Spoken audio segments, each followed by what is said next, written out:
All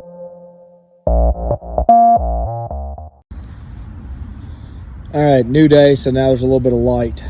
Bushwacker cut out fender flares. An amazing product, right?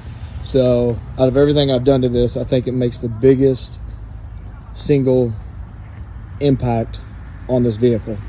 I've got pictures on that I'll put from before, and then obviously this is after. And keep in mind that I have back spacing on my rims, and I have a 2-inch spacer on there. And if you look as far as coverage, I went from 4 inches of the tire hanging out to maybe an inch. So I'm really excited about that. A couple things I want to point out on this is, first of all, quality is great. I mean, they're not going anywhere. My Jeep, if you can tell here, right, I did the cut and fold method on the front and rear. So I had to do quite a bit of research to try to find some fender flares that would work for this style and still look aesthetically appealing and be functional. So these actually worked. They look great. No issues with them. They come with a limited lifetime warranty. Shipped in probably 3 days. Got them direct from Bushwacker, which they even gave me a cool little sticker for it. But a couple things I want to point out. So instructions are pretty good. The only issue is it gets confusing if you haven't done the cut and fold before, especially on the rear. So basically the only thing that I didn't do on this is I had to make some modifications, right? So when I went through and did the cut and fold, I left the little lip. So when I did the cut and fold and I put it up, it's got a lip on it as opposed to being flat. They tell you to hammer that in, what have you. I didn't want to damage the body or risk denting this in, right?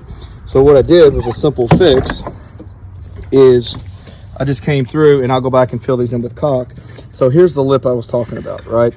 This is supposed to be flat. They're made for this to sit flat. But this is the integrity, and there's pinch welds in here that I had already cut and folded up. So basically, I just notched the edge here to install them. So they still fit the exact way that they're supposed to, but without having to fool with this.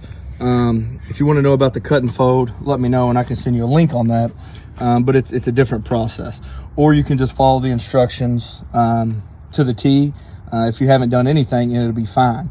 But since I'd already done the cut and fold, this is what I chose to do instead of trying to flatten this out. Now, you'll see there is an extra piece right, it's the other one, hold on. Right here, that is made to go, well, crap, I had the right one. Right here. Okay, and the reason for that is so you still have something there when you open the door. I have not put this piece on yet because I'm still debating on what I want to do, because I don't want to flatten this lip. So if I put this on, it's more for aesthetic purposes, and it's to cover any rough edges that are right here from where you have to cut your fender. But as of right now, I haven't put those on, and it doesn't hinder at all the process of when the door's closed. Again, it's only for the aesthetic purposes for when the door's open. My XJ is set up with the no doors, XJ no doors, so my doors actually come off, and they will stay off once it starts getting warm, unless I'm willing. So put them all on. I have probably a foot extra of the weather stripping. Got 2 extra screws, 2 extra grommets. This one took a little bit longer than I guess what it probably should have, just because of some of the modifications that I had to do, which I'll show you some more. Again, here's the same where I notched this to allow closure on the door on both sides. Weather stripping, great seal, but I'm not going to tell you, or I'm going to tell you that's the hardest part of this whole project, was that putting that on. Easiest way to do it is mark your holes, drill them, and don't put this on yet. Go ahead and put your spacers behind, which go on the inside, and get just enough to where it can catch, right? Then measure your stripping to length, pull the red off, start at one side.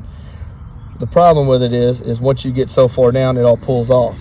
So once you get past the nut, go ahead and torque this one down a little bit, not all the way, but get it there to where it holds it in place, and then do the same, so on and so forth. Work this on down till you get about halfway to the other one, torque this in place. If not, your weather stripping won't stay in place, and it's really frustrating. My fingers are tired as hell for doing that. I will tell you, to look like the chintziest tool ever made, this is crucial. You have to have this in order to go through and put the weather stripping in. Again, simple tool, but you have to have it. These are the part of the extra set. So basically the bolt goes through on the outside here. This spacer goes between the inside of the flare and the body so that it goes through. So it's kind of like a lock nut, I guess, for layman's terms on what you could use. So I did that process. Looks great. Again, I had to do some trimming on these. Then when I got down to here, from where I've done the cut and fold, I'll basically cut it off here. I'll go back and clean this up a little bit. But I mean, I've got the solid cut and fold. This is supposed to normally come on down to here, but just typical with an XJ that gets cut off. And then when you stand back, of course I got to do my rear bumper. It doesn't look half bad. And I left a little bit of excess on here on the back in case I decide I want to cut it flat or whatever. And then once I get it set up to the actual length that I want, on the excess piece that came down that I cut off, I'm going to cut that end cap off, and then I can put it up here, and then I'm going to epoxy it on so that this is closed on the bottom. But as of right now, I'm not too worried about that. Again, that's the back. Front, super simple. Again, my fender flares were already cut, and when you cut those, your fenders get a little flimsy in front because you got to take your support bracket off. By putting this on, it really tightened up my fender. It's not loose at all anymore. Fit on it is perfect. It's direct. It's perfectly contoured to the vehicle. No issues at all. Any imperfections or anything aren't with the product. It's with my installation process and some of the modifications that I made. But again, it seams up really nice. Changes the overall look of the vehicle. Again, the main thing I wanted it for is I've got this thing scheduled to be painted. I'm going to be doing some off-road with it, obviously. And I didn't want to get paint on it without having some type of fender protection. But at the same time, I didn't want to lose any of my spacing on my wheels. So that was the thought process behind that. On this side, driver's side, I do have the snorkel, which if you're familiar with the snorkel, when you put them on these style XJs, so from, what is it, 97 through 2000, in order to put your snorkel on, you have to remove your windshield washer reservoir because it actually sits between the fender and the engine compartment. So I'd already taken that out. If you have not taken that out and you don't have a snorkel, be careful when you put this in because you have the potential of drilling into your windshield washer reservoir. On this one, I had to do a little bit of modification on this one down through here in order to get the same spacing from the wheel to the fender on both sides due to my snorkel. But I put that together, it's good. I put a little bit of silicone in right here. I'll touch that up, and then there's a couple little fine tuning things I need to do, but touch that up, just keep any water out so that it is sealed up in there. And even if it gets in there, it's just going to come down to the tire, but for aesthetic purposes, I put that there. But again, contour on it is perfect.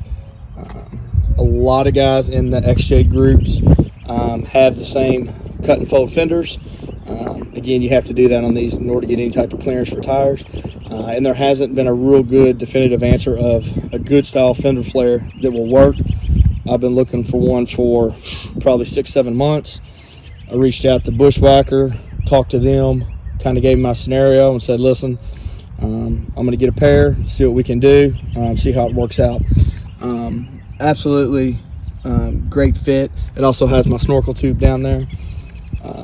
If you have the factory bumper on, you'll have to remove your trim pieces on there, but again, that's all part of the instruction paperwork. Again, sits fine. You're going to wonder why there's a little gap at the door down here. Well, I chose not to put that sealer down there just because there's nothing else to hold it to. So I wanted to keep it where it was tight on the door, because if I brought it down here, it's going to get loose, flop off anyways. And this gap is normal. So if you look here, you've got the contour of the body where it comes down and matches up perfectly.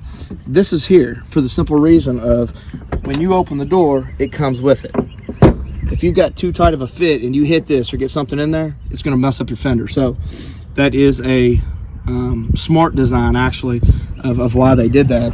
Whereas you see here on the front, it's up close because it's not affected when these doors open. But again, phenomenal product thus far. It does kind of look like this on the inside of the rear door. Again, it's just cosmetic. You know, one thing you may want to do is some of these where you drill in, stick through. Not that it's an issue, but if you want to grind those off or whatever, that's fine. I don't really care about trying to cover this up or anything. Again, it's does exactly what it's intended to do, and actually even more, because it wasn't set up for this type of application. But again, it worked fine with my cut and fold and my flares, which yeah, that's a Sharpie mark that I'll get off later. But like I said, I could make this even if I want to, or what have you, however I want to do the finish trim on it. I'll post these fender flares on there. This is the Bushwacker again, cut out fender flares. If you have an XJ that you haven't cut the fenders on yet, like I said, the instructions tell you how to do it. Pretty simple. And because of the size of them, they are forgiving to where if your cuts aren't perfect, it's not noticeable. It hides it all. So again, I didn't do this to the protocol of how it was supposed to be done, but you know, I just didn't want to fool with messing up my body. So since I'd already cut this, folded it, again, here's that lip. These flares are measured for this to be flat. So if you don't edge them, they're going to sit off by roughly a 1/2 inch. So I notched them, again, not perfect, but I'll go through and correct that later. But to where it sits flush. And the main reason I wanted these are, you know, for protection, for wheeling, for paint that's scheduled. And I still have this piece that I can put on if I need to. Still haven't decided yet. So the interior is getting ready to get rhino lined. I've got to finish setting up the stereo speaker system inside. Once I get the interior done, paint scheduled for this spring. So I've got a little bit of time to decide what I want to do here. Quite honestly, I'll probably smooth this down, fill one of my screw up cuts so that it doesn't rust or get water in it. And then I'm probably just going to paint it with the body color, since come fall, or I'm sorry, spring, these doors will stay off. I've got it set up for all 4 doors stay off of the vehicle. But overall, it just absolutely improves the overall look of the vehicle, and it's functionable. So you can actually paint these if you want. I'm not going to paint them. I'm going to keep them black because they are going to get probably scratched up, so on and so forth. But good, sturdy fender flares, and perfect solution for the 6-month process, 7-month process, where I was researching, trying to figure out what I wanted to do with it. So again, I'm just a shade tree mechanic, so I'm sure somebody can do it better, but it will work, and for my applications, it's absolutely perfect. I can't be more happier with the way it turned out. So overall, just a complete night and day difference. So I'll post some pictures on there. It shows some of the cuttings and the before and after in the process. Again, let me see. So I've got, you know, don't get me wrong, I cut a little bit off, but I've still got quite a bit of the weather stripping left. That was one of the complaints, actually one of the only complaints that I read on their feed was you don't have enough weather stripping. I know I didn't cut off near as much fender as what I have, you know, back here in the back. I probably cut 5 inches off each side, which is 10 inches. So I've got a lot more weather stripping left. So I don't foresee that being an issue unless you just totally screw it up. But looks great. Don't torque these down too quick or too tight. They will pull through the plastic. I had one that got close because of my impatience trying to get it together, but overall. I love it. So thanks again for watching.